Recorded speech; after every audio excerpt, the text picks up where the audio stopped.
Hello everyone, my name is Lin.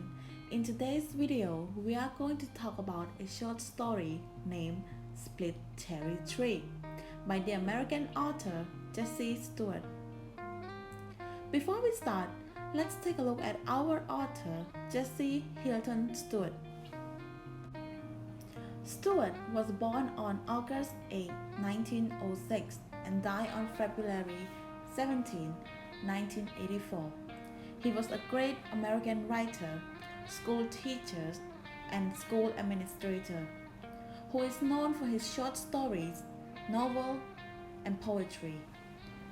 Stuart's style of writing is simple and spare, but always have a hint of symbolism in it. One of his most popular novels was called Tape for Private Tushy. It sold more than 1 million copies. Stuart was a modernist writer, a movement which arose in 19th and 20th centuries, and it is categorized by a self-conscious break with traditional way of writing in both poetry and prose fiction writing.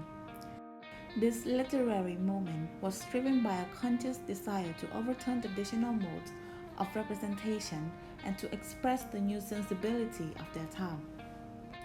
The story was being told through our main character, Dave Sexton. Dave is the first in his family to go to high school. While on a school trip, him and 6 other boys broke down a cherry tree. The professor named Herbert told them to pay $1 each to compensate the owner of the tree, while other boys paid their pieces.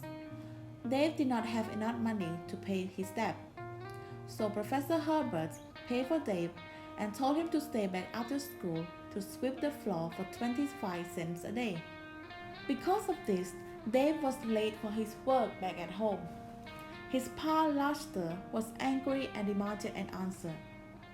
Dave told his pa everything that happened, but he did not believe it and was displeased with the punishment.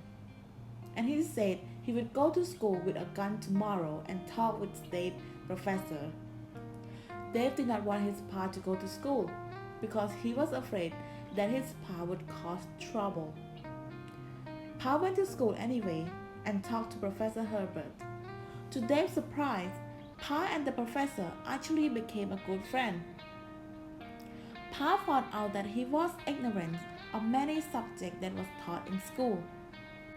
When the day was over, Professor Herbert tells Dave to forget about the debt, but Pa actually told them to stay back and pay back the debt in a correct way. They both stayed back to pay back the debt. In the end, Lester apologized to his son for his ignorance about school and tell him to always pay his debt and be kind to animals. Now for the analyzing part of this video. Setting. The story took place in the early 20th century in the rural parts of the United States of America. During this time, the educational system started to spread from big cities into rural areas, just like the setting of this story. Themes. There are 2 main themes in this story. The first one is traditionalism versus modernism, the old and the new belief. The second one is the generational gap. Let me start explaining the first theme, traditionalism versus modernism. The character Pa or Lester symbolized the theme traditionalism. Pa was an uneducated man. The language he spoke was unclear and incorrect. He usually used slang. At the beginning of the story, he was portrayed as narrow-minded and liked to use physical force to get what he wants. Pa believed in the traditional way of education, which was taught to him by his parents, and Pa does not understand the punishment that Dave and his friend have got. He thinks that they should be punished physically because it is the best way to educate anyone and it gives immediate result to the crime. Professor Herbert symbolized the theme modernism. He teaches biology and he speaks in perfect English. Professor Herbert is strict, but he does not use physical punishment because he believes and he knows that it is wrong. But while being a great teacher, he also has a flaw. Professor Herbert does not live in the rural area, and he does not realize the hardship of farmer's life. He represents modern education and belief. Dave and Pa relationship in the beginning of the story represent the theme generational gap. Dave is always torn between traditionalism and modernism.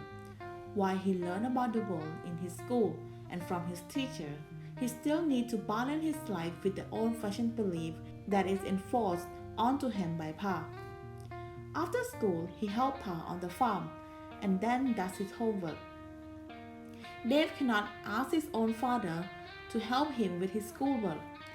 The same way he knows that he cannot ask his teacher to help him with farm works. He represents the younger generation who is supposedly adopting the modern worldview and becoming the bridge between modernism and traditionalism. The resolution in this story we can see from Pa's reaction after he went to school and met with Professor Herbert. He finally realized that the world has changed and it will keep on changing. So he wants Dave to continue attending school so that Dave can have a better life than he did. So what is the message in this story, Split Cherry Tree?